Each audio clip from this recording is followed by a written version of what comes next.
Bharat biotech ने Covaxin बनाने में नवजात बछड़े के सीरम का इस्तेमाल किया है। विकास पाटनी ने सूचना के अधिकार के तहत central drug standard control organisation से ये जानकारी हासिल की।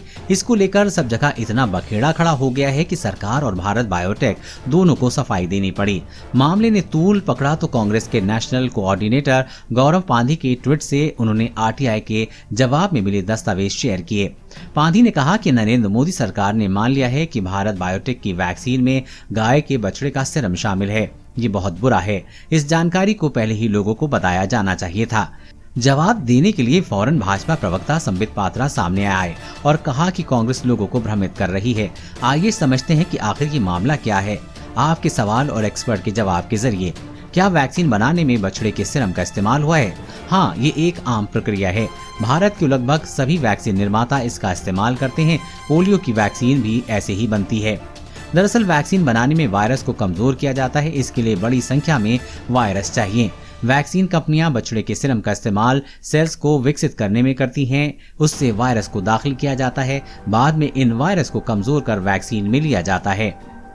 तो क्या जो कोवैक्सीन हम अभी लगवा रहे हैं उसमें बछड़े का सीरम है? नहीं, उसमें बछड़े का सीरम नहीं है। दरअसल बछड़े के सीरम का काम बहुत सीमित होता है। वैक्सीन बनाने से पहले सेल्स विकसित होते हैं जिन्हें वायरस से इन्फेक्ट किया जाता है। इस सेल्स को बनाने में बछड़े के सीरम का इस्तेमाल जरूर होता है।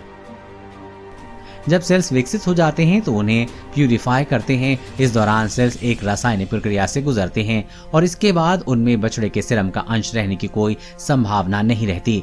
भारत बायोटेक के अनुसार इस वजह से अंतिम प्रोडक्ट यानी कि कोवैक्सीन में बछड़े का सीरम नहीं रह जाता। अच्छा, तो ये बताइए कि क्या सीरम के लिए बछड़ों की हत्या की जा रही है? नहीं, वैज्ञानिक लंबे समय से गाय के भ्रूण का इस्तेमाल करते रहे हैं। पहले इसके लिए गर्भवती गायों को मारा जाता था। अब ये प्रक्रिया बदल गई है। पशुओं को क्रूरता से बचाने के लिए अब नवजात बछड़ों का ब्लड सीरम लेते हैं। आमतौर पर जन्म के 3 से 10 दिन के भीतर इन्हें निकाला जाता है।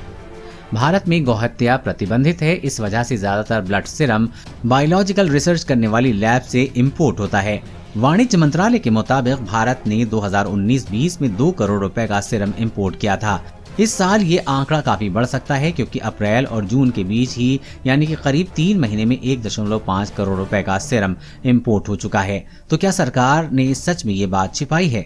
नहीं, भारत बायोटेक ने प्री क्लिनिकल ट्रायल से लेकर हर स्टडी में इसकी जानकारी दी है और ये भी कोई नई बात नहीं है। ये एक स्टैंडर्ड प्रक्रिया है जिसको छिपाया नहीं, बताया जाता है।